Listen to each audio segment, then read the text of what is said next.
For decades, the Qatari government has attempted to use every possible means to persuade Somaliland to abandon its aspirations of becoming an independent, sovereign nation. And for decades, every single Somaliland president has said no, except for the newly elected Somaliland President Abdirahman Cirro, who this week became the first Somaliland leader to accept an invitation to Qatar, an open dialogue with the Qatari regime that has stated on the record that maintaining and preserving the Somali Union is a top priority. Welcome to Somaliland 360, presented by Blueprint Media. My name is Abdel Fattah Qalinle. Let's read between the lines.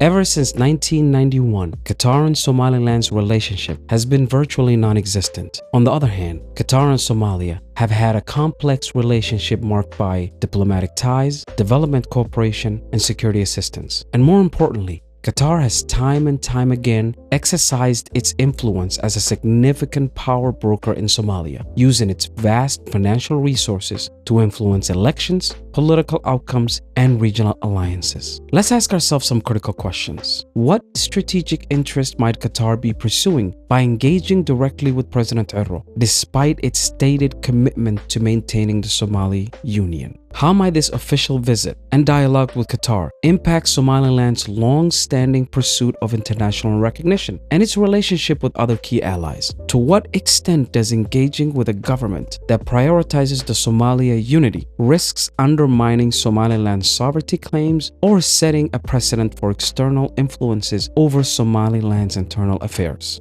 Now, before we answer those questions, for the sole purpose of transparency, let me set the stage with some recent history with Qatar and Somaliland. During the most recent Somaliland election in 2024, it was widely reported that Qatar, through its proxies in Somalia and Somaliland, have directly dictated to the former president of Somaliland to scrap the memorandum of understanding that was signed between Somaliland and Ethiopia, eventually paving the way for Somaliland's global recognition as an independent nation. In exchange, Qatar offered to provide Somaliland with $100 million annual funding as a reward for ending its independence aspiration and maybe rejoining the Somali Union, aka the Somali federal government. It was widely reported and verified that when the previous president declined Qatar's offer and chose to instead uphold his sworn constitutional oath to maintain Somaliland's independence and pursuit of international recognition, the Qatari government directly funded one of Somaliland's opposition parties. And guess which one it was? The Wadani party, who was led by then candidate Abdirahman Cirro, who has since been elected as the new president of Somaliland on November 13th, 2024. Now, with all that in mind, do you think it's a coincidence that President Cirro has accepted Qatar's invitation, given the political and economic investment that Qatar has made to ensure his election? I think not. Now that we're on the same page, let's begin by examining what strategic interest might Qatar be pursuing by engaging directly with President Cirro, despite its stated commitment to maintain the Somali Union. The Qatari foreign policy doctrine clearly demonstrates that by opening talks with President Cirro, Qatar is likely pursuing several overlapping objectives. First, to extend its regional influence by positioning itself as a key influencer in the entirety of the vital Horn of Africa region, rather than its southern region in Somalia alone, with only access to the Indian Ocean, and completely cut off from the strategic and commercial waterways of the Red Sea, which account for 30% of the global shipping traffic, connecting major economic hubs in Africa, Asia, and Europe. Economically, Doha might be eyeing a partnership in port development or logistics, leveraging Somaliland's deep water ports for trade routes. And in the diplomatic arena, direct engagement with Somaliland would bolster Qatar's leverage in negotiations with other Gulf states and European powerhouses. So in essence, Qatar would expand its foothold in the Horn of Africa, increase its economic opportunities by securing access to Somaliland's ports and infrastructure projects, and create diplomatic leverage by using engagement with Somaliland to strengthen its bargaining power both regionally and internationally. Next, let's examine how might this official visit and dialogue with Qatar impact Somaliland's long pursuit of international recognition and its relationship with other key allies.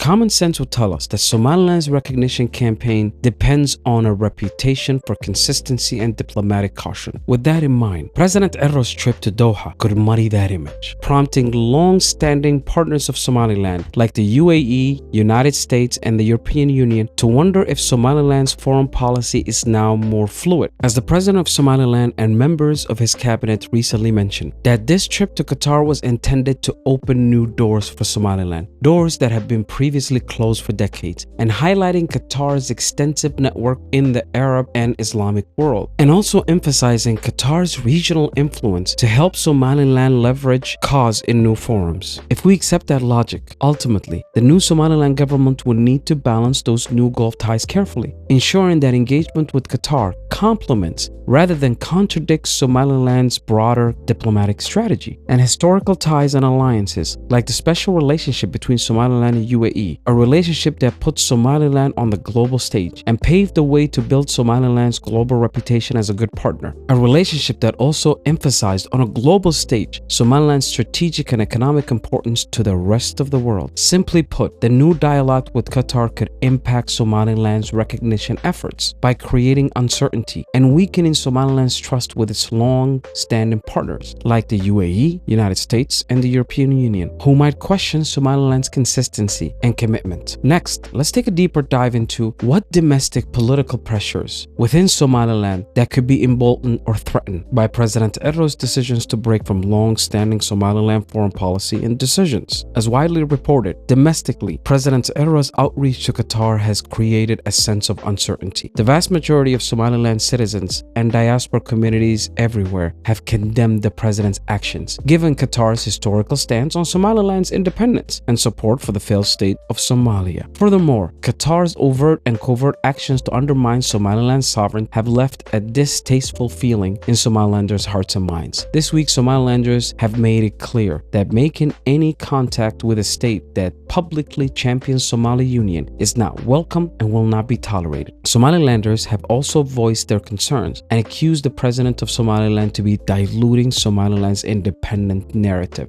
Okay, next, let's ask ourselves, to what extent does engaging with a government that prioritizes the Somali Union risks undermining Somaliland's sovereignty claims or sets a precedent for external influences over its internal affairs? By opening formal talks with a Qatari regime that insists on Somali unity carries a real reputational risk for Somaliland. International observers might interpret this engagement as a tacit acceptance of Mogadishu's position, weakening the argument for Somaliland's independence and statehood. It also sets a precedent. If Qatar can insist on certain policy terms, why not other governments? Qatar may expect Somaliland to align with its foreign policy, its regional policy, or its even pan-Somali initiatives, potentially encroaching on Somaliland's domestic autonomy, a move that Qatar has been well known for. To mitigate these risks, the new president of Somaliland will need to carefully frame the dialogue as limited to specific economic and security issues, making it clear that the independence question remains non-negotiable. In conclusion, fellow Somalilanders, we must confront the hard truth. While the Qataris' outreach by our new president is presented with the promise of investment and influence, let's not forget it carries the very real risk of diluting the clarity of our declaration of sovereignty and independence. It goes without saying, engaging with the Qatari state that publicly champions Somali unity muddies our diplomatic waters. Partners around the world may wonder if we are wavering on the one principle that unites us all, our independence. It sets a dangerous precedent. If Qatar can demand policy concessions on unity, what might come next from other powerful nations? But beyond strategy and statecraft lies our heritage of resistance and self-determination. Remember the decades of peaceful progress we have built. Schools raised by community hands. Elections won by ballots, not bullets.